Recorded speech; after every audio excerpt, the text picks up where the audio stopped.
Ever been in a situation where, like, you thought you knew what you were saying, Yeah. but, like, turns out the word meant something totally different? Oh, yeah, it happens all the time, especially when you're talking about, like, regional differences within the same language. Right. Like, you think you're speaking Spanish and everyone will understand, but then bam, you've accidentally said something totally inappropriate. It can be a real linguistic landmine. For sure. And that's what we're diving into today. We're talking about how, even in a single language like Spanish, you can run into some serious translation trouble. That's a great way to put it, and it's so important to be aware of these differences, especially if you're traveling or doing business internationally. Yeah. And for this deep dive, we're taking some cues from Salvador Ordorica. Oh, yeah, he's a great resource for this kind of stuff. He really is. He has this fantastic YouTube channel called Translation Tales. I've seen it. It's super informative and entertaining. It is. If you're interested in this kind of thing, I definitely recommend checking it out. For sure, he does a great job of explaining these complex topics in a way that's easy to understand. Okay, so let's jump into it.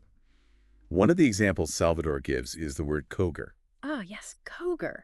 A classic example of how a seemingly simple word can have vastly different meanings depending on where you are. Yeah, like imagine you're in Spain trying to catch a bus. Okay, so you might say, voy a coger el autobús. Right. Perfectly normal in Spain. Totally. But if you said that same phrase in Mexico, you'd probably get some very strange looks. Maybe even a slap in the face. Who knows? Well, hopefully not, but you'd definitely be met with some awkwardness. Let's just say that. Because in Mexico, coger has a very, very different meaning. It's a vulgar term, to put it politely. Yeah, we won't go into detail here, but let's just say it's not something you want to be saying in polite company. Exactly. And it's a perfect example of how important it is to be aware of regional variations in language. Totally. It's not just about being grammatically correct. It's about understanding the cultural context and avoiding potential misunderstandings, or worse. Couldn't agree more. Language is so much more than just words. It's about culture, history, and social norms. And another example that Salvador brings up is the word concha. Oh, concha. That's a tricky one. It is because in both Spain and Mexico, a concha is a delicious sweet bread. Like a pastry. Exactly. But in some parts of Mexico, it takes on a whole other meaning. Yeah, let's just say it refers to a part of the female anatomy. And it's definitely not something you want to be saying when you're trying to order a pastry. It would be a very, very awkward situation. It would be a hilarious situation, once you look back on it. But in the moment, it's like, oh my God. Absolutely. And it highlights the importance of context. Nonverbal cues, the setting you're in, who you're talking to, all of that plays a role in understanding language, especially slang. That's so true. And Salvador gives another great example of this with the simple act of agreeing with someone. Oh, right. Like in Spain, you would say veil. But in Mexico, you'd say sail.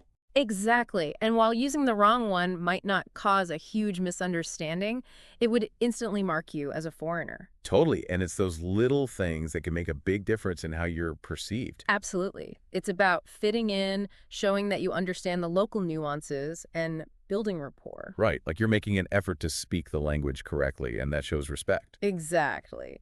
And it can go a long way in avoiding potential misunderstandings or awkward situations. For sure. And it's not just polite expressions either. Salvador also compares tío, which means like bro in Spain, with gui in Mexico. Oh, yeah, good example. It shows how even slang can be vastly different across regions. And it changes all the time. What's cool one year might be totally outdated the next. It's like trying to hit a moving target. Yeah, exactly. And that's why actively listening and observing how locals speak is so crucial. It's the best way to learn and adapt your language to fit in and avoid those social missteps. So it's not just about memorizing a dictionary. No, it's about immersing yourself in the culture and paying attention to the nuances of language. It's like learning the language of the streets. Exactly. You've got to be in tune with how people actually speak, not just how they're supposed to speak. All right, so to recap, what are Salvador's top tips for navigating these linguistic landmines? Well, he emphasizes 3 key strategies. First, do your research. Okay, good one. Familiarize yourself with common phrases and regional variations before you travel. Makes sense. Second, listen and adapt. Pay attention to how locals are speaking. It's your best guide. So, like, don't be afraid to eavesdrop a little bit. Exactly. And third, don't be afraid to ask for help. Locals are usually happy to clarify any confusion. So be humble, be curious, and don't be afraid to make mistakes. Exactly, because that's how you learn. I love it.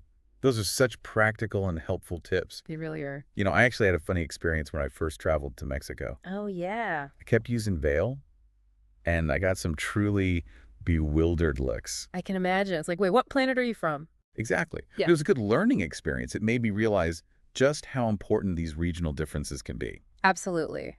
And I think what I admire about Salvador's approach is that he doesn't just highlight the differences. He provides actionable strategies to help people avoid those costly mistakes. For sure. He really is a thought leader in global communication. Couldn't agree more. He even leaves us with a fun thought experiment. No, do tell. Imagine saying, voy a coger mi concha antes de salir. Okay. In Spain, you're just saying you're grabbing your pastry before heading out. Right. But in Mexico, Oh my. let's just say it would raise a few eyebrows. Or like a whole chorus of gasps, I would say. Exactly. Yeah, not a good look. Not a good look. But it's a funny illustration of how important it is to be mindful of regional differences For sure. One wrong word can change the entire meaning of a sentence. and potentially create a very awkward situation. So if you want to hear more insightful and entertaining stories like this, I highly recommend checking out Salvador Odrica's Translation Tales YouTube channel. Definitely worth a subscribe. He combines expert knowledge, humor, and actionable strategies to help people avoid embarrassing blunders in international communication. Trust me, you won't regret subscribing. Word.